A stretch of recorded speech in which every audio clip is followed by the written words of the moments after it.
শারীরিক হয়, কি বলবো, বুঝতেই পারছেন। শারীরিকভাবে ওর সাথে আমার থাকা উঠা বসা হয়, কিন্তু আমার স্বামী সব জানতো। যাই না শুই নাও উনি কিছু বলতে পারতো না, কারণ সে আমাকে সেই সুখটা দিতে পারতো না, সে চাহিদা মিটাইতে পারতো না। তো ওর বন্ধু আসে যায়, ওর বন্ধুর সাথে আমি থাকি, আমার চাহিদা আমি মিটাই। আমার স্বামী অফিসে যায়, অফিস থেকে বাড়িতে আসে, জাস্ট ওনার সাথে আমার শুধু রাত্রে ওনার সাথে আমি থাকি।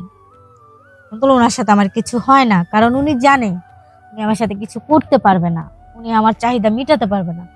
তো উনি সব কিছু জেনে বুঝেই তার বন্ধুর সাথে আমার ফ্রেন্ডশিপ করায় দেয়, নিজের থেকেই বলে যে তুই আমার ওর সাথে সম্পর্ক রাখ, আমি তোদের কিছু বলবো না। তখন আমিও মনে একটা সাহস পাইলাম, যে জায়গায় আমার স্বামী নিজে আমাকে বলছে, তাহলে তো আমার কোনো সমস্যা নেই। তো সেই অনুযায়ী মনে করেন আমার স্বামীর উছিলাই আমি আমার একটা ভালো ফ্রেন্ড পাই। ও আমার একদিক দিয়ে ভালো ফ্রেন্ড, একদিক দিয়ে আমার দেহর জ্বালা মিটাইতে পারে, ওর সাথে আমার সব হয়। জাস্ট স্বামী আমার শুধু উনি আমার উনি মিথ্যা কথা বলবো না, উনি আমার সব কাজেই আমার সাথে উৎসাহ দেয়, আমাকে ভালোবাসে, ভালো পায়। কোনো পুরুষ পারবে না তার বউকে তার বন্ধুর হাতে তুলে দিতে, কিন্তু আমার স্বামী সেটা পারছে। কারণ উনি জানে যে আমি যে মেয়েটাকে বিয়ে করে নিয়ে আসছি, ওর চাহিদা পূরণ না করতে পারলে ও আমার সংসারে থাকবে না। সেজন্য আমি যাতে ওনার কাছে থাকি, ওনাকে ভালোবাসি, সেজন্য সে সব কিছু মেনে নেয়। আসসালামু আলাইকুম, সবাই কেমন আছেন? আশা করি ভালো আছেন। আমি আপনাদেরই বোন, মেয়ে, কারো মা, এরকম কিছুই। এখন আমি আমার জীবনের একটা গল্প আপনাদের বলতেছি। গল্পটা হয়েছে আমার স্বামীকে নিয়ে। আর আমার নাম হয়েছে ইয়াসমিন, আর আমার বাড়ি হয়েছে নোয়াখালী। আমি থাকি ঢাকায়। তো এখন যে গল্পটা বলবো সেটা আমার স্বামীকে নিয়ে।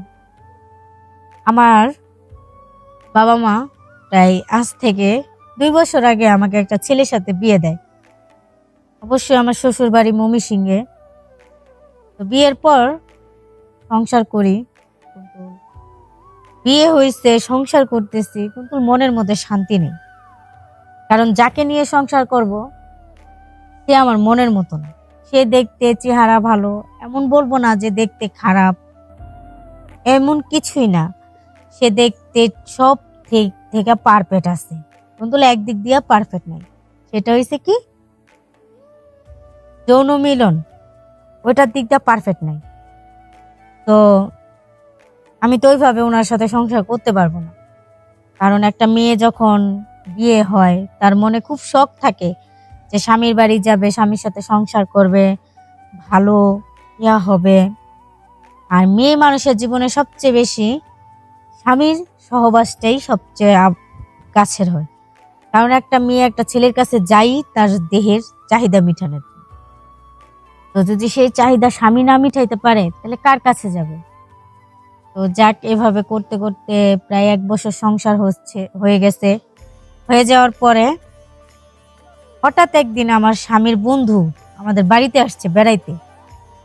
আসার পরে ওরে দেখে আমার খুব ভালো লাগে, ও আমার সাথে কথা বলে খুব ভালো। তো ওর সাথে আস্তে ধীরে ধীরে করতে করতে ওর সাথে আমি ভালো একটা গভীর সম্পর্কে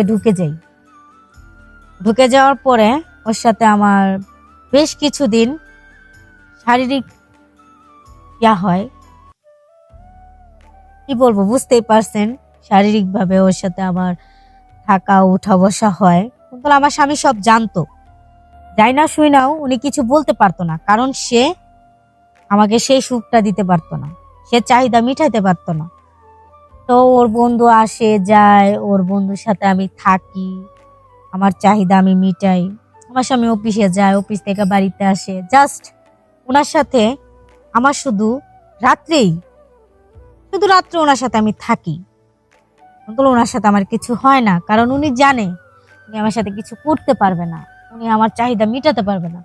তো উনি সব কিছু জেনে বুঝেই তার বন্ধুর সাথে আমার ফ্রেন্ডশিপ করায় দেয়, নিজের থেকেই বলে যে তুই আমার ওর সাথে সম্পর্ক রাখ, আমি তোদের কিছু বলবো না।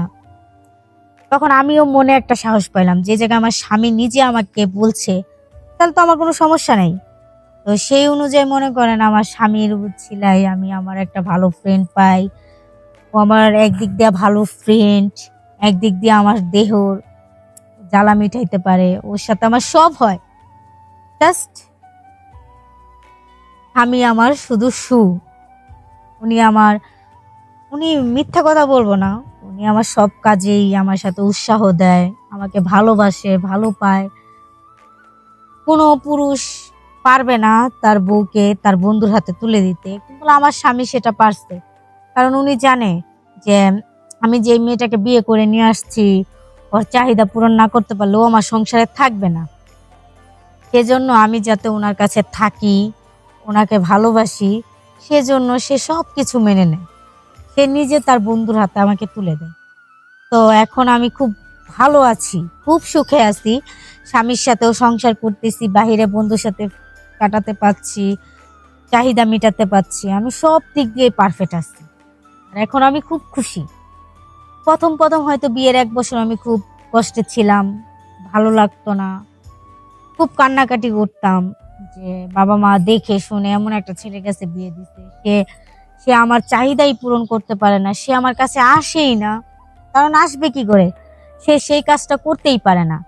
আর আমি প্রায় 1 বছর তার অনেক জায়গায় চিকিৎসা করছি, অনেক হাসপাতালে নিয়েছি, অনেক হার্বাল খাওয়াইছি, তারপরও দেখি কোনো কাজই হচ্ছে না, কোনো ওষুধই হারে কাম করতেছে না।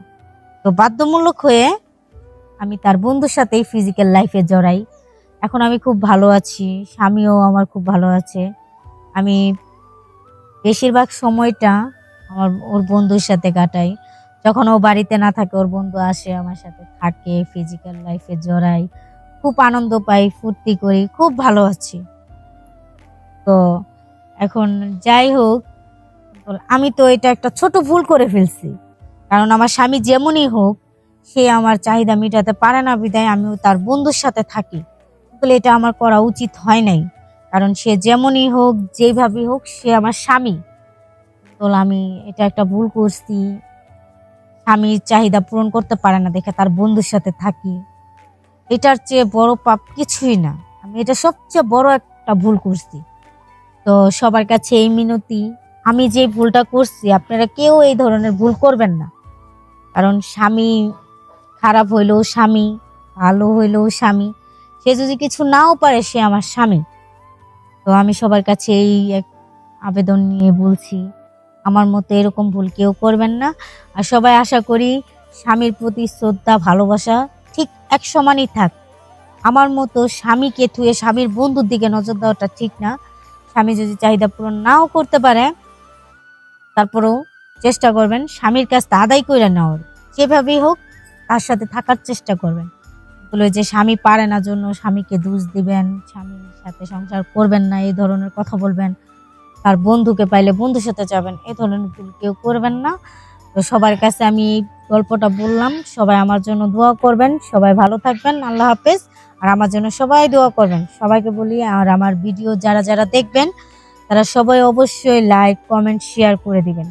আর সবার কাছে আশা করি অবশ্যই ভিডিওটা দেখবেন। তো আল্লাহ হাফেজ, সবাই ভালো থাকেন। এই পর্যন্তই শেষ।